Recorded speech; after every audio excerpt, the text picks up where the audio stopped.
তোমাদের সাথে আজকে এমন একটা রেসিপি শেয়ার করব যেখানে আমি শেফ না হওয়া সত্ত্বেও এমনভাবে তোমাদেরকে রেসিপি দেখাবো যেখানে তোমরা ইজিলি বুঝতে পারবে কি করে হলো রান্নাটা।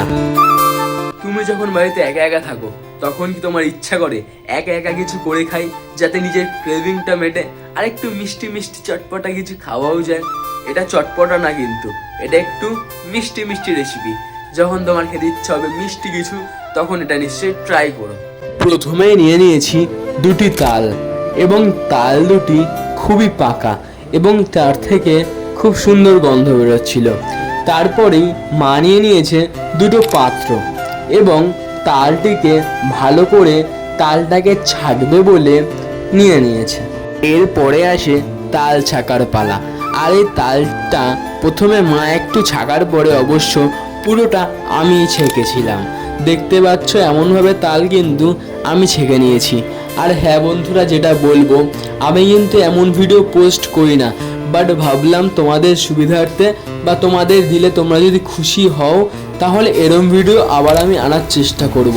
তার জন্য এমন একটা ভিডিও আনলাম, যদি দেখে এই ভিডিওটাতে ভালো ভিউস এসছে এবং ভালো লাইক এসছে এবং সুন্দর সুন্দর কমেন্ট এসছে, তাহলেই আমি পরের ভিডিওতে এর থেকে আরও সুন্দর দেখানোর চেষ্টা করব ব্লগটিকে। যাই হোক, বাদ দাও, এবার চলো তোমাদের সাথে রেসিপিটা শেয়ার করি।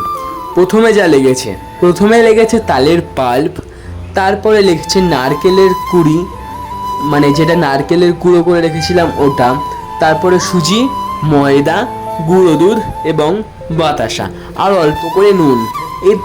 এই কয়েকটা ইনগ্রিডিয়েন্টস দিয়ে ভালো করে মেখে নিয়েছিল আমার মা।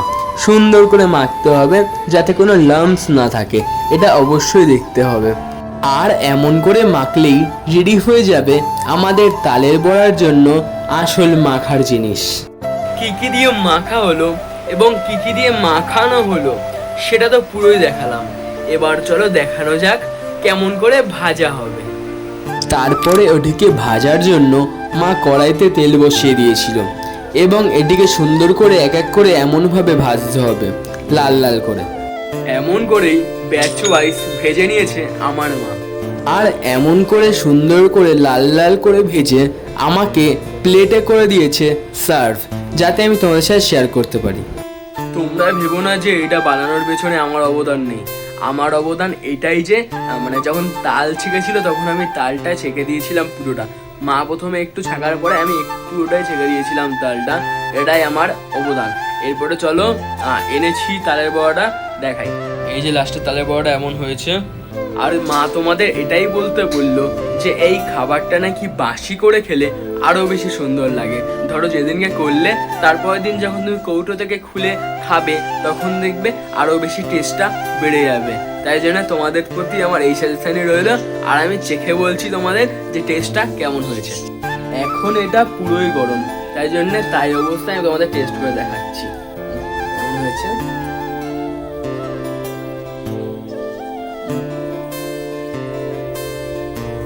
তোমরা যারা বাড়িতে ট্রাই করতে চাইছো, যে বাড়িতে একা রয়েছো, খেতে ইচ্ছে হচ্ছে, তার আছে বাড়িতে, এমনভাবে ইজিভাবে তৈরি করতে পারো ঘরোয়া পদ্ধতিতে। এমন না যে তোমাদের দুধের প্যাকেট লাগবে, দুধের প্যাকেটও লাগবে না, তোমাদের দুধের যে পাউচ আছে ওই পাউচ দিয়ে হয়ে যাবে।